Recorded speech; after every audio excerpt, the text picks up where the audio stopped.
تو وَيُقِيمُونَ الصَّلَاةَ، اور وہ نماز قائم کرنے والے ہیں. متقین جو ہے وہ نماز قائم کرنے والے ہیں. یہاں نماز پڑھنے والے نہیں کہا. نماز پڑھنے والے سارے ہی ہیں، بہت سارے ہیں نماز پڑھنے والے. نماز قائم کرنے والے. یہ قامہ یقیمو، قامہ کا مطلب ہے ٹھہرنا، کھڑا ہونا، کھڑا رہنا. استقامت یہ لفظ آپ نے سنا ہے. تو استقامت کا مطلب ہے قائم رہنا. اللہ قرآن پاک میں فرماتا ہے ان الذین استقاموا ان الذین قالوا ربنا اللہ، بے شک وہ لوگ جنہوں نے کہا کہ ہمارا رب اللہ ہے.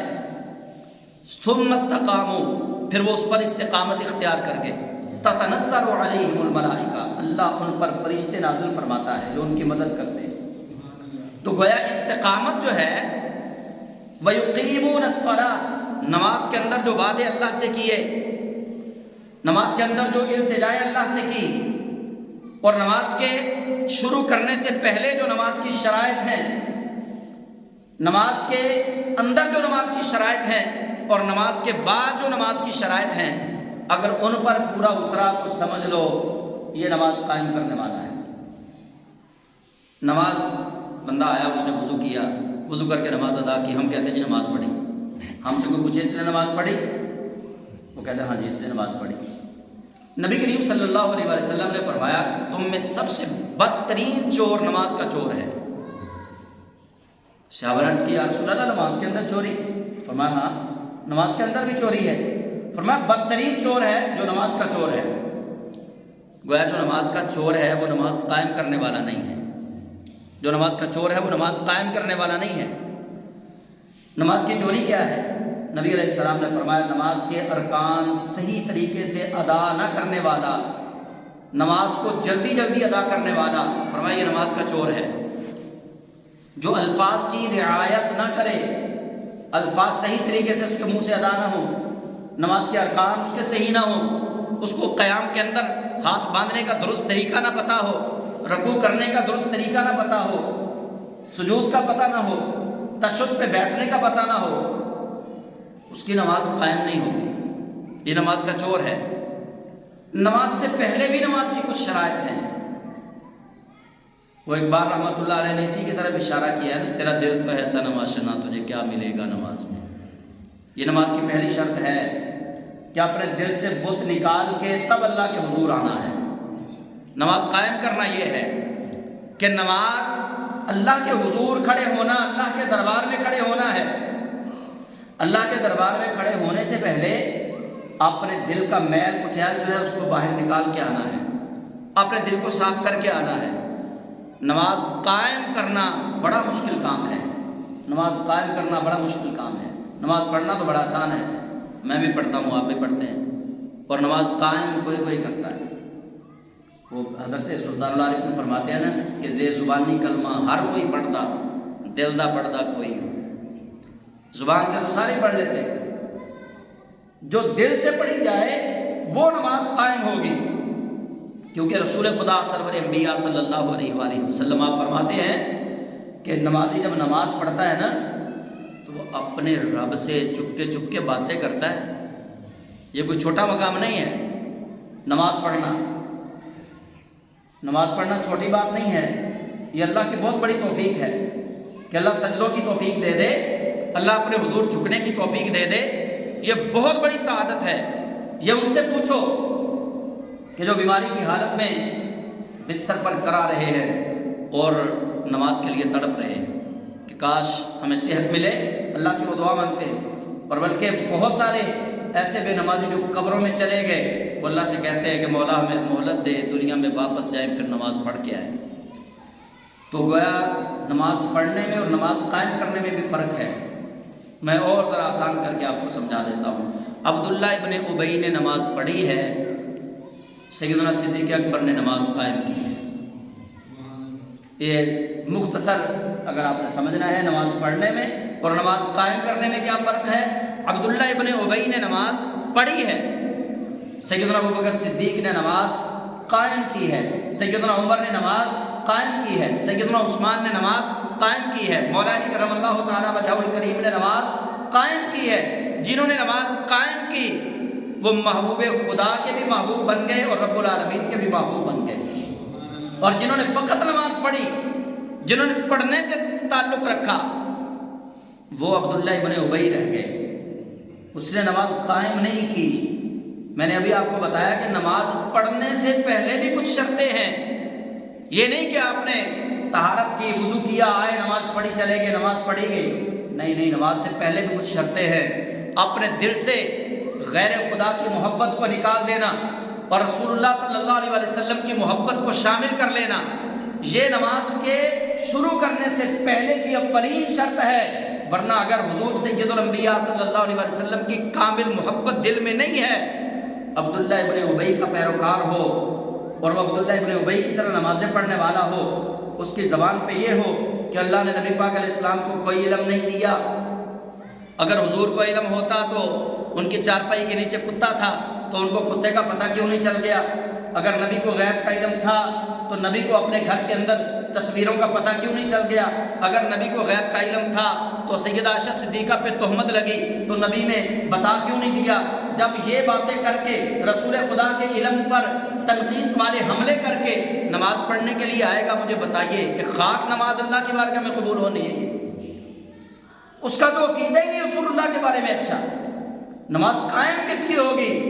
جو یہ کہے کہ اور کوئی غیب کیا تم سے نہاں ہو بھلا، جب نہ خدا ہی چھپا تم پہ کروڑوں درود، اس کی نماز قبول ہونی ہے۔ جو یہ عقیدہ رکھے کہ یا رسول اللہ آپ نے جو ہمیں بتایا ہے نا اللہ ایک ہے، یا رسول اللہ وہ اللہ جو ساری کائنات سے غیب ہے، کائنات اس کو نہیں دیکھ سکتی، یا رسول اللہ آپ نے اس حق کو دیکھا اور دیکھ کر ہمیں بتایا۔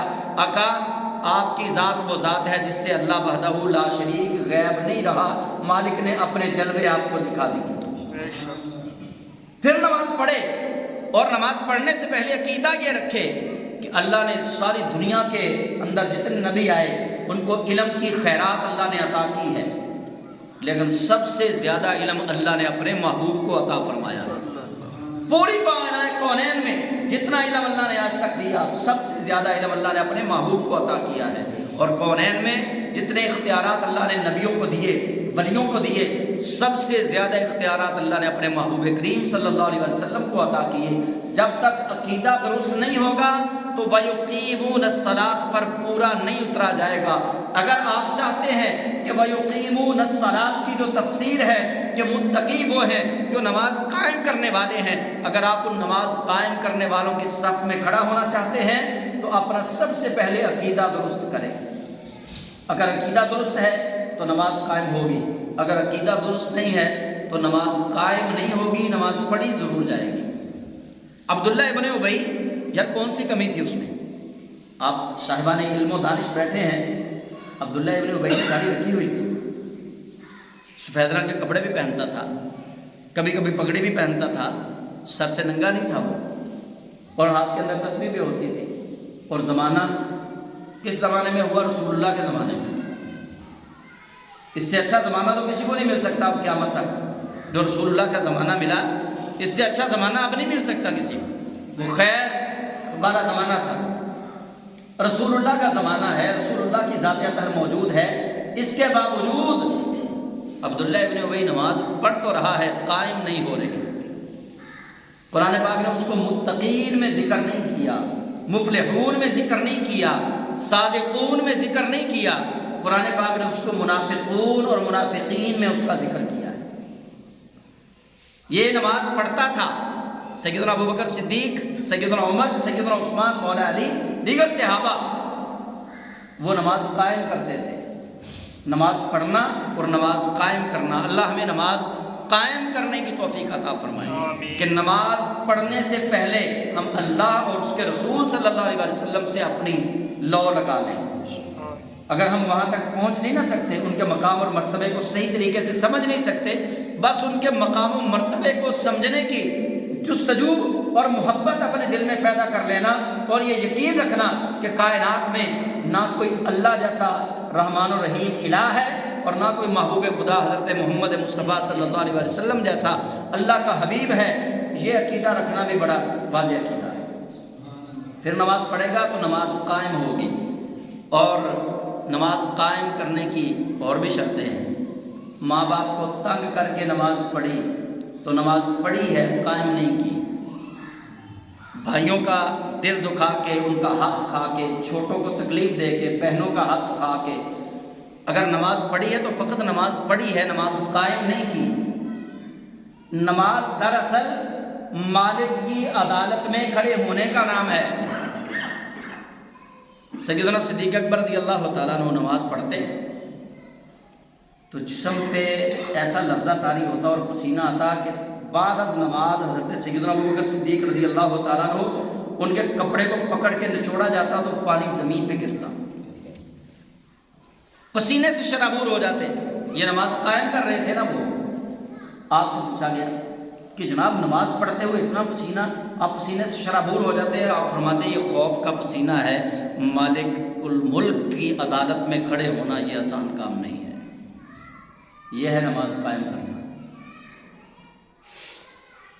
ایس ایچ او کے سامنے ایس ایچ او بلا لینا، اس کے سامنے کھڑے ہو کے پتہ چل جاتا ہے بندے کو۔ ڈی ایس پی بلا لے، ڈی پی او بلا لے، بڑا افسر بلا لے تو بندہ بات کرنی مشکل ہو جاتی ہے، آنکھ سے آنکھ ملانی مشکل ہو جاتی ہے۔ تو یار احکم الحاکمین مالک الملک کی بارگاہ میں کھڑے ہونا آسان کام ہے؟ اس کی بارگاہ میں جو کھڑے ہوئے ہیں نا مولا علی کرم اللہ تعالیٰ وجہہ الکریم، وہ ہے نماز قائم کرنا۔ مولا علی کرم اللہ تعالیٰ وجہہ الکریم روایت بیان کی جاتی ہے، آپ نے سنی ہے کہ سیدنا علی المرتضیٰ شیر خدا رضی اللہ تعالیٰ عنہ کی مبارک پنڈلی میں تیر لگ گیا، نکالنے کی کوشش کرتے، آپ فرماتے ہیں تکلیف بڑی ہوتی ہے۔ تو یار جو تھے نا آپ کے، یار جانتے تھے، انہوں نے کہا مولا علی نماز قائم کرتے ہیں، مولا علی نماز قائم کرتے ہیں۔ جب نماز میں کھڑے ہوں گے نا تب نکال لینا، پھر سارا کچھ یار کی طرف متوجہ ہوتا ہے، مولا علی کو دنیا کی خبر نہیں ہوتی۔ یہ ہے نماز قائم کرنا۔ آپ نے نماز پڑھی اور ساتھیوں نے وہ پنڈلی سے تیر نکال دیا۔ بعد از نماز آپ کو پتہ چلا، جب خون نیچے دیکھا کہ یہ خون کس چیز کا ہے، دیکھا تو پنڈلی سے تیر نکال لیا گیا ہے۔ یہ نماز قائم کرنا ہے۔ اچھا کچھ لوگوں کو جو مرزا محمد علی انجینئر جیسے ہیں نا بے وقوف لوگ، انہیں بڑی شک ہوتی ہے ایسی باتوں سے، یہ کیسے ہو گیا؟ عقل کا تقاضا بندے کے جسم کو کوئی چھیڑے تو پتہ چل جاتا ہے، یہ کیسے ہو گیا؟ میں کہتا ہوں نہیں پتہ چلتا، حدیث رسول ہے، اللہ کے حبیب علیہ السلام نے فرمایا شہید کے خون کا ایک قطرہ بھی زمین پہ نہیں گرتا کہ شہید کو اللہ اپنا دیدار کرواتا ہے۔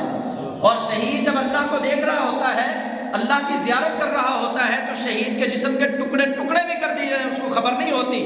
تو مولا علی شیر خدا رضی اللہ تعالیٰ عنہ ان کے جسم مبارک میں جو تیر لگا تھا اس کو نکالتے وقت تکلیف کیوں محسوس نہیں ہوئی؟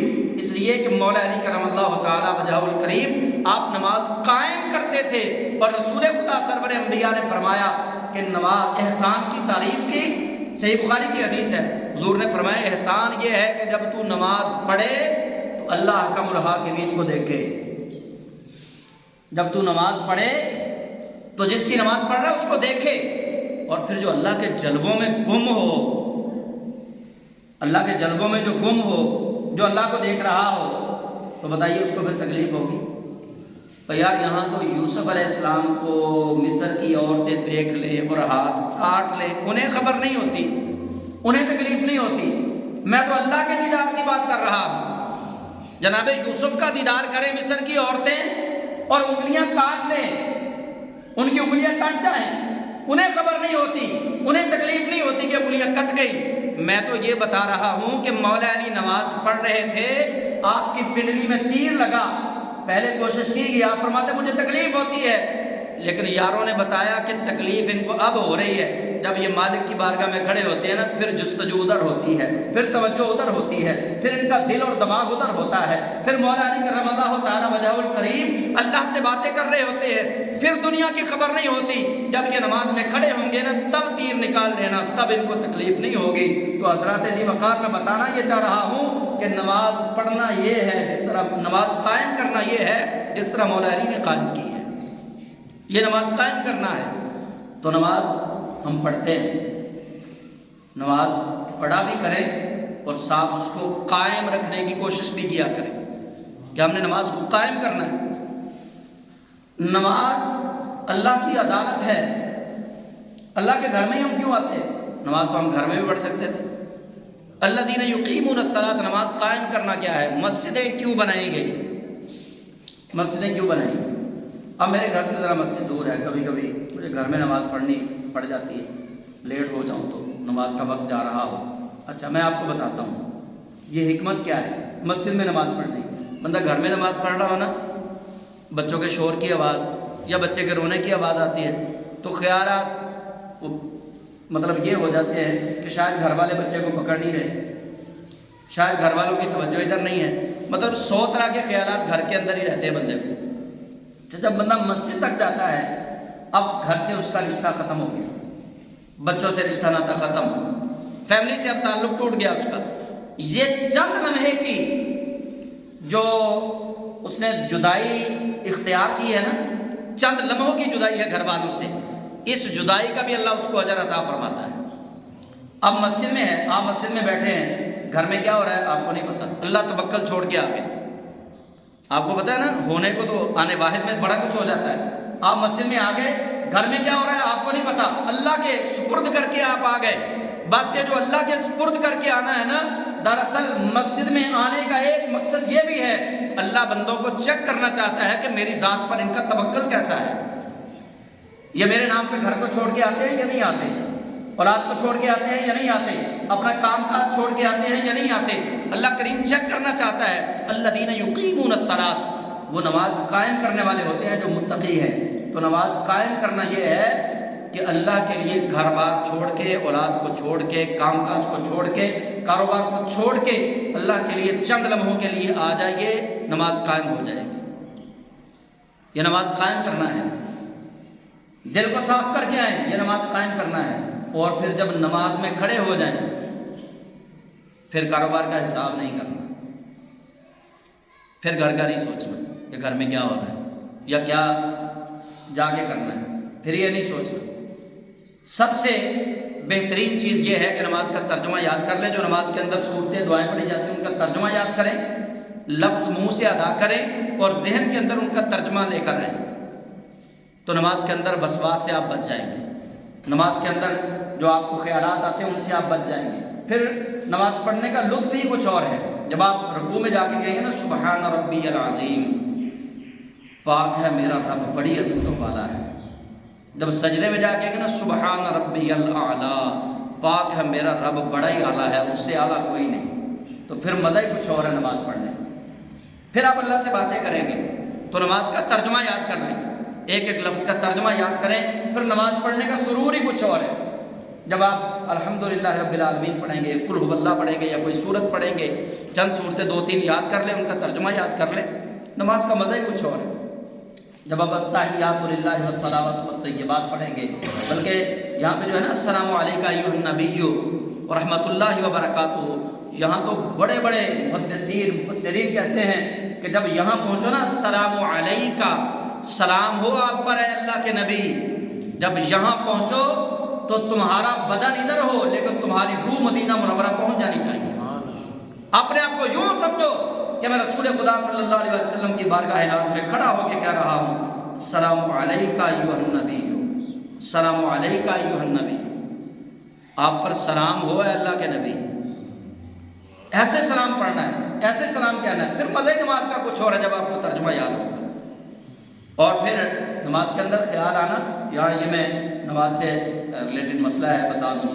نماز کے اندر خیال آنا کوئی ایسی اجنبیت والی بات نہیں ہے، آپ پریشان بھی نہ ہوں کہ نماز کے اندر خیال آتے. ویسے ترجمہ یاد کر لیں اور ترجمے سے فائدہ یہ ہوگا کہ خیالات سے آپ بچ جائیں گے، پوری توجہ نماز کی طرف ہوگی. اور اگر خیال آتے بھی ہیں نا تو پھر بھی پریشان نہیں ہونا آپ نے. یہ خیالات صحابہ کو بھی آئے. نبی پاک علیہ السلام کے پاس صحابہ بیٹھے ہیں، ایک صحابی عرض کرتے ہیں، یا رسول اللہ، آج نماز پڑھتے ہوئے ایسے مجھے غلط خیالات آئے، اگر میں ان کو بتاؤں تو میں بتا نہیں سکتا. یا رسول اللہ، میں سمجھتا ہوں کہ اپنی زبان کاٹ دوں، پر وہ جو نماز میں مجھے خیال آئے تھے نا، وہ خیال آپ کو نہ بتاؤں. کیسے خیالات ہوں گے؟ یہ بات پھیل گئی. جب یہ بات پھیلی تو کچھ یہودی نبی پاک علیہ السلام کے پاس آ گئے. ان کا ایک بڑا وہ حضور علیہ السلام کے پاس آیا، کہنے لگا، آپ کے دوست جو ہیں یہ آپ کے ماننے والے کیا نماز پڑھتے ہیں؟ نماز کے اندر انہیں خیالات آتے ہیں، گندے سے گندے خیالات آتے ہیں۔ ہماری نماز دیکھو یہودیوں کی، ہمیں تو کبھی کوئی خیال نہیں آیا۔ نبی پاک علیہ السلام مسکرائے، سید عالم صلی اللہ علیہ وسلم نے اپنے یار غار سیدنا ابوبکر صدیق کو کہا، فرمایا صدیق اکبر اس کو مسئلہ سمجھا دو۔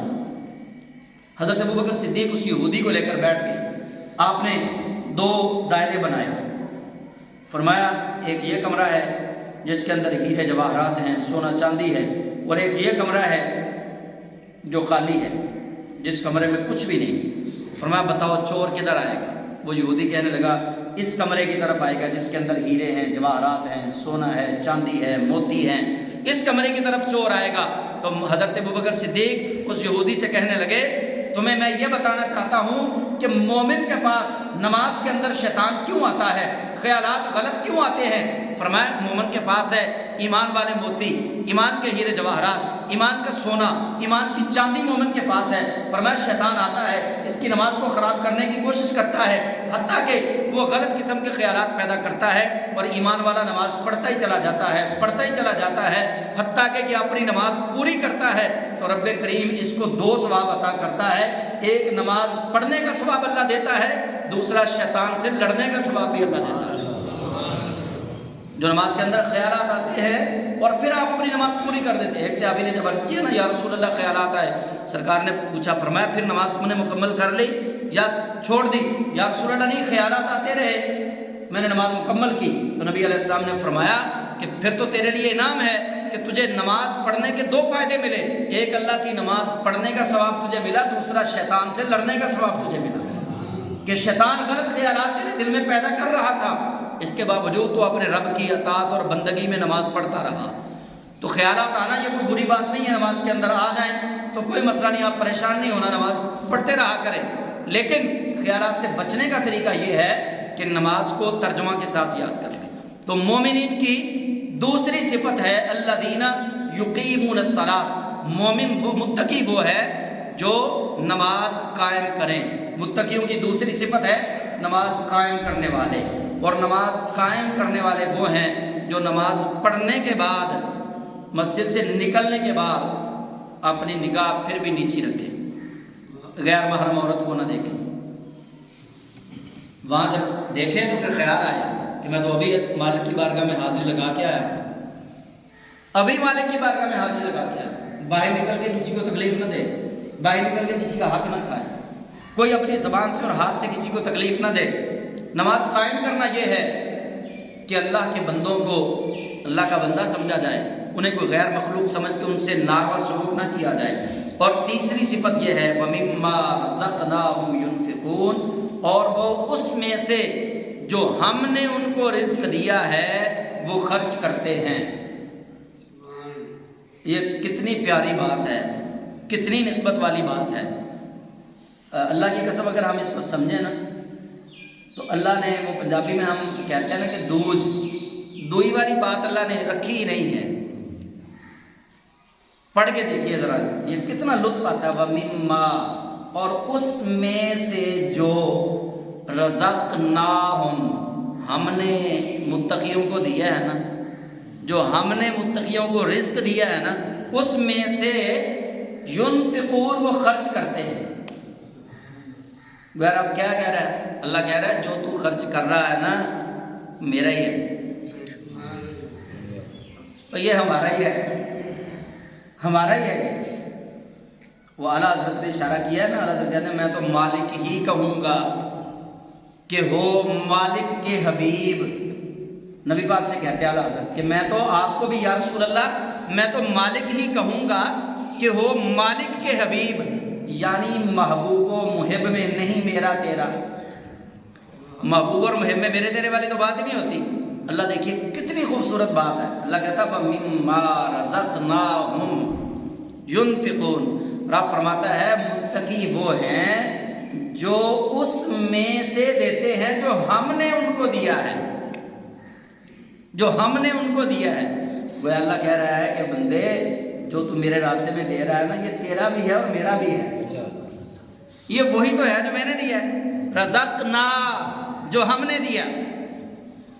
یہ مما لفظ جو ہے نا، مما یہ اصل میں ہے من ما، من کا مطلب ہے سے، ما کا معنی ہے جو، اس میں سے جو رزقنا ہم نے عطا کیا ہے، ہم متقیوں کو، اس میں سے جو متقیوں کو ہم نے عطا کیا ہے، ینفقون وہ متقی خرچ کرتے ہیں۔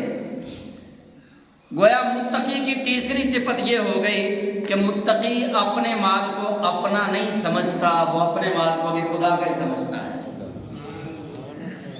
وہ متقی ہے جو اپنے مال کو اپنا نہ سمجھے، اللہ کا ہی سمجھے۔ وہ بابا جی اشفاق صاحب رحمۃ اللہ علیہ، ان کی ایک بات ہے یہ، وہ کہتے ہیں کہ گھر میں پیسے تھوڑے کم تھے، تو بانو قدسیہ ان کے مسز کا نام، بانو قدسیہ، وہ کہنے لگی کہ باہر کوئی مانگنے والا آیا ہے، پیسے تھوڑے ہیں، تو کہتے میں نے کہا دے دو، کون سا اپنی جیب سے دینے ہیں، اس کے دیے میں سے دینے ہیں، وہ دے دیتے جو دینا ہے نا، جو اس نے دیے ہیں اسی میں، اس نے کم دیے ہیں تو کم دے دو، اس نے زیادہ دیے ہیں تو زیادہ دے دو، دینا تو اسی کے دیے میں سے ہے نا۔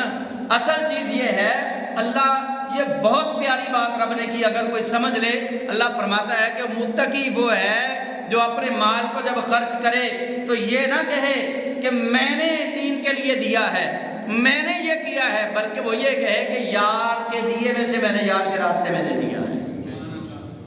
یہ ہے اصل اس کے راستے میں خرچ کرنا۔